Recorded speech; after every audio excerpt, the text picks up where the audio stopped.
그럼 우크라이나 현지 시간으로 새벽 러시아가 전면 공격을 개시했습니다. 러시아군이 빠르게 우크라이나 3면을 통해 진입해 공세에 나섰는데요.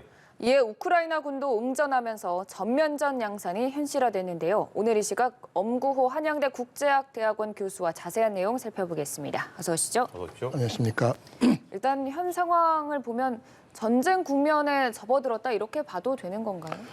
예, 오늘 새벽에 푸틴 대통령이 돈바스 지역에 이제 특별 군사 작전 명령을 내릴 때까지만 해도 아마 이제 돈바스 지역의 군 투입 그 정도로 예상을 했습니다. 이제 저희 시간으로 12시 정도 낮에. 근데 이제 그 이후에 급속하게 이제 여러 지역에서 특히 이제 수도에서마저 포격이 들리고 또 제2의 도시인 하르키우 또 이제 물류의 4분의 3이나 책임지는 이제 오데사 이제 공격이 시작됐기 때문에 지금 러시아에서는 전면전이 아니라고 부인하고 있지만 뭐 서방도 그렇고 뭐 저희가 전면전으로 볼 수밖에 없을 것 같습니다. 근데 푸틴 대통령이 자국민을 보호하는 게 목적이다라고 밝히긴 했지만 말씀을 해주셨다시피 돈바스 지역뿐만이 아니라 우크라이나 전면으로 침공이 이루어지고 있는 상황이지 않습니까? 이 푸틴의 속내가 뭔지도 궁금하거든요. 예, 뭐 저희가 뭐 정확하게 지금 판단하기는 이제 어렵겠지만 이제 2월 24일 날 이제 러시아 미국 외무장관 회담이 예정돼 있다 이제 취소됐죠. 또 이제 작전 명령 이제 나오자마자 이제 서방의 이제 본격적인 대러 제재, 특히 이제 러시아가 조금 아파하고 있는 이제 노드스트림 2 사업 폐기를 하겠다는 이제 독일 제재가 나왔습니다. 그러니까 이제 아마 결국은 이미 제재는 시작됐고 이제 협상이 좀 어렵게 된 상황에서 빨리 이 상황을 이제 가속화해서 러시아의 어떤 협상 지위를 굉장히 높여놓으려는 이제 그런 것 같아요. 그러니까 쉽게 얘기하면 푸틴 대통령이 이제 비무장화라는 이제 주장을 하고 나왔는데 이제 쉽게 얘기하면 군인들한테 무기를 버리고 집으로 가라, 항복하라는 얘기 아니겠습니까? 그러니까 빠른 시간에 압박을 가해서 항복을 받은 다음에 철군을 대가로 이제 미국하고 협상을 하려고 하는 것 같습니다. 근데 저희가 이제 그 기억을 더듬어 보면 사실 뭐 그 한 지역 내에 뭐 내전이 있다든지 이런 소식들은 뭐 꾸준히 들어왔던 것 같은데 국가 대 국가가 전쟁을 하는 것은 상당히 오랫동안 들어보지 못한 것 같거든요. 사실 그리고 러시아하고 움직인 경우는 더 못 들어본 것 같아요. 예, 러시아가 이제 전쟁을 했던 거는 2008년 이제 조지아 전쟁을 하고 이제 이 본격적인 전쟁은 이제 이번이 처음입니다. 지금도 이제 정말 전면적인 공격이냐 아니면 항복을 받아내는 수준의 이제 기술적인 뭐 본인 표현으로는 군사 기술적 조치냐 뭐 하는 거는 이제 하루 이틀 더 두고 봐야 되겠습니다만은 사실은 정말로 세계 이제 국제 질서를 정말 흔들게 되는 정말 최근에 저희가 겪어보지 못한 그런 이제 사태를 만들어 놓은 것 같습니다. 그럼 어찌됐든 이 사태를 최대한 막기 위해서 각국에서 제재 움직임을 내비치고 있는데 그 제재 수위에 대해서는 어느 정도 나온 상황입니까? 지금 미국이나 서방 쪽에서. 예, 지금 이제 알려져 있기로는 지금 미국은 이제 그 대외경제은행 또 군사은행 두 군데 은행 제재를 했고 이제 제재 리스트를 발표하겠다 이제 하는 수준에 있고요. 또 독일은 노드스트림 2를 이제 폐쇄했죠. 또 영국 등 이제 여러 나라가 이제 제재를 하고 있습니다. 다만 이제 제재의 실효성에 대해서 지금 논란이 많기 때문에 현재 나와 있는 수준 제재는 아직은 러시아한테 결정적인 타격은 아닐 것이고 이제 결국은 달러 결제 퇴출이라는 이제 강력한 수단을 쓰느냐 안 쓰느냐 이제 그게 이제 귀추가 주목될 것 같습니다. 그러니까 군사 파병 이런 가능성은 어떻게 보세요? 미국이 혹은 나토가? 뭐 공식적으로는 지금 미국이 참전하지 않겠다는 거고요. 또 나토도 무기 지원이나 이런 건 하겠지만 이제 참전하지 않겠다는 것이기 때문에 현재로는 아직은 진짜로 참전할 가능성은 아직은 없는 것 같습니다. 근데 푸틴 대통령이 그런 말을 했어요. 우리를 막는 어느 누군가에게 보복을 강하게 할 것이다. 이런 수위에 대해서 러시아의 제재 그 선은 어느 정도라고 예상하시나요? 지금 이제 사실상 전면전에 들어갔기 때문에 네. 사실 미국이 러시아한테 타격을 가할 만한 이제 결정적인 제재는 아까 말씀드린 스위프트라는 이제 달러 네. 결제 퇴출이라는 이제 그 제재 수단만이 조금 남아 있는 것 같고요. 뭐 자산 동결이라든지 뭐 입국 금지라든지 뭐 그런 제재 가지고 그렇게 실효성이 있지는 않을 겁니다. 아마 미국도 지금 스위프트 카드를 지금 만지작거리는 것 같습니다. 그러면 러시아에서 이렇게 감행을 했다는 거는 스위프트 카드를 미국이 쉽게 쓰지 못할 거라고 생각을 하는 건가요? 아니면 예, 이제 이 스위프트 시스템은 사실 회원사들이 다 민간 기업이니까 네. 실제 이제 소구의 민간 기업들이 큰 피해를 입게 되죠. 그러니까 2014년 크림반도 합병 때 사실 영국이 그 제재 수단으로 스위프트 퇴출을 주장했었거든요. 네. 그때도 이제 여러 가지로 검토를 하다가 결국은 민간 기업 피해 때문에 네. 이제 하지를 못했었습니다. 그러니까 이제 이번에는 크림반도는 그냥 평화적으로 그냥 합병된 것이고 이번엔 전쟁이니까 민간 기업이 피해가 있더라도 스위프트 제재를 할 가능성은 큰 것 같습니다. 어찌됐든 미국과 러시아가 팽팽히 맞서고 있는 상황인데 우크라이나 입장은 어떻습니까? 일단 그 전에 대통령이 자국을 잠깐 떠난 적도 있지 않습니까? 지금 어떤 반응을 내비치고 있는지도 궁금한데요. 예, 지금 이제 뉴스를 보니까 네. 지금 이제 패닉 상태에 들어가 있는 것 같습니다. 네. 이제 물론 이제 결사항전을 외치고 있고 또 이미 반격이 시작됐다는 뭐 외신들도 많이 있습니다. 다만 이제 젤렌스키 지도력에 대해서 이제 서방에서 조금 부정적인 시각이 있는데요. 이제 아마도 젤렌스키 대통령이 포로셴코 대통령 전 대통령이죠. 네.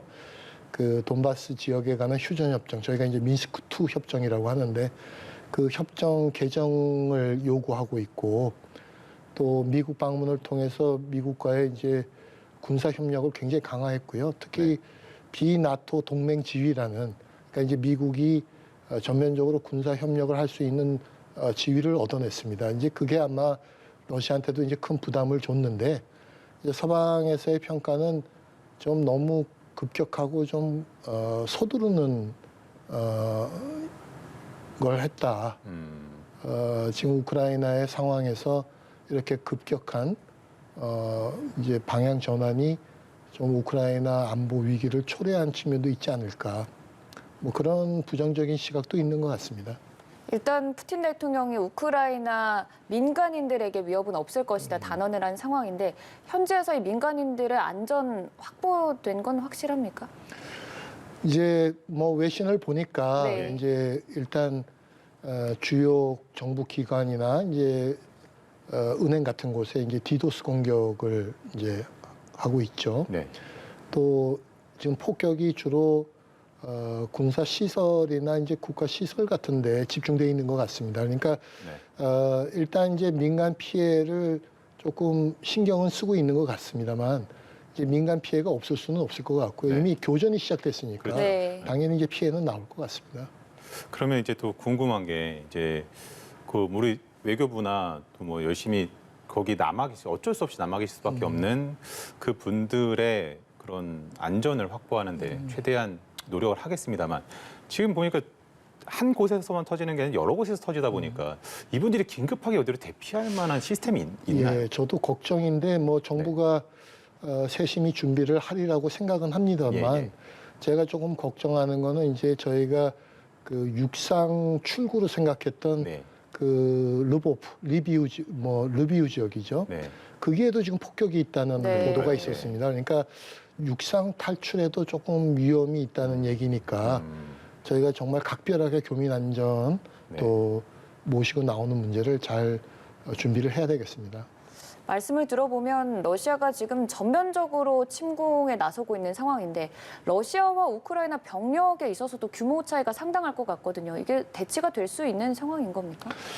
예, 뭐 알려져 있는 뭐 그런 통계로는 지금 표도 나오는 것 같습니다만은 뭐 전투기 15분의 1, 뭐 탱크 5분의 1, 뭐 이제 그런 이제 수치상 뭐 열세는 뭐 드러나 있습니다. 이제 다만 이제 최근에 미국이나 나토가 무기 지원을 많이 했다고 알려져 있고요. 또 하나는 이제 잘 알려져 있지만 우크라이나의 미사일 이제 기술이 상당히 높은 수준이고요.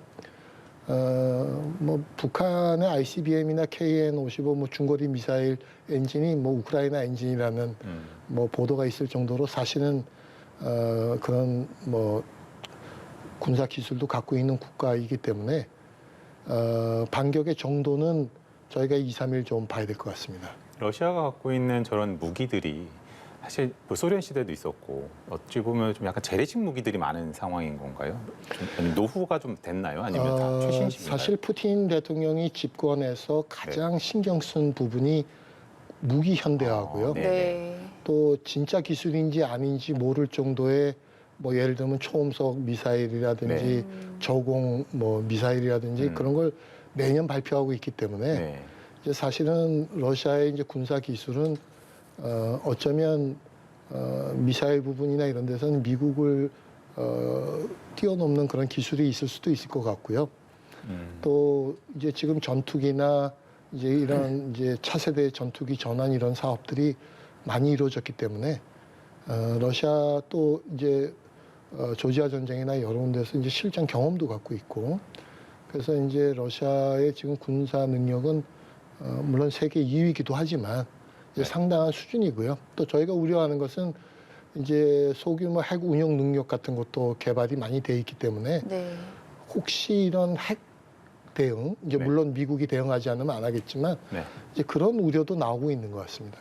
그러면 정말 궁금한 게 지금 우리 오늘 좀 전에 이제 문재인 대통령도 이제 얘기를 한 것이 러시아의 침공에 대해서 규탄을 한다. 그리고 강력한 경제 제재에 동참을 하겠다라고 이야기를 했는데 사실 또 중국과 러시아가 지금 역대 뭐 비교하기 힘들 정도로 밀착 관계라고 그렇게 얘기를 할 정도잖아요. 그 지금 저희가 사실은 강대국 사이에 있는 지정학적 위치상으로 볼 때 문 대통령의 메시지와 우리 정부가 취하는 어떤 그런 동맹의 중요성이나 이런 부분들을 볼 때 적당한 수위를 하고 있다고 보십니까? 아니면 조금 더 해야 된다고 보십니까? 제가 오늘 뉴스를 봤는데 대통령께서 상당히 이제 여러 가지를 고려한 신중한 자세를 이제 보이신 것 같아요. 이제 전면전인 경우에 이제 국제사회의 흐름에 따라 연계해서 하겠다. 이제 그거는 현재로는 저는 아주 적절한 수준이라고 보고요. 지금 이제 어차피 미국도 구체적인 제재 수단을 아직은 이제 펼쳐놓은 단계가 아니기 때문에 이제 미국과 협의도 해야 되고요.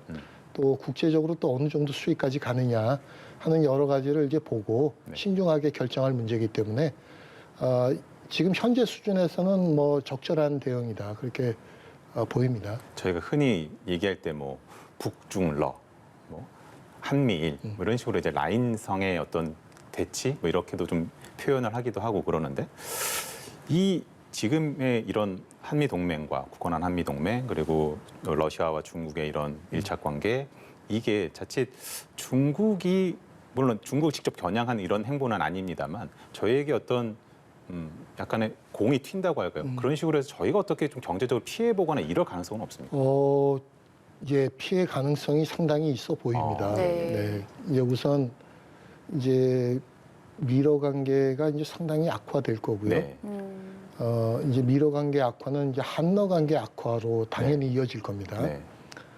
이제 러시아가 역시 이제 이 지역에서 동북아 지역에서 이제 북한과의 제휴를 통한 이제 미국 괴롭히기 카드도 이제 활용될 가능성이 있으니까 어쩌면 지금 말씀하신 북중러 한미일이라는 일종의 신냉전 구조가 정말로 아주 심각하게 구조화될 가능성도 상당히 있습니다. 그렇게 되면 뭐 정확히 예측하기는 어렵지만 이제 저희가 한러 교역액이 지금 한 뭐 250억 달러 이제 왔다 갔다 하는데 이제 저희가 크림 때도 거의 절반 이상 교역액이 축소됐었거든요. 이번에는 더 축소될 가능성이 있고요. 또 지금 뭐 나와 있지만 뭐 에너지라든지 또 철, 금속, 뭐 원자재 가격이라든지 이미 굉장히 올라가고 있습니다.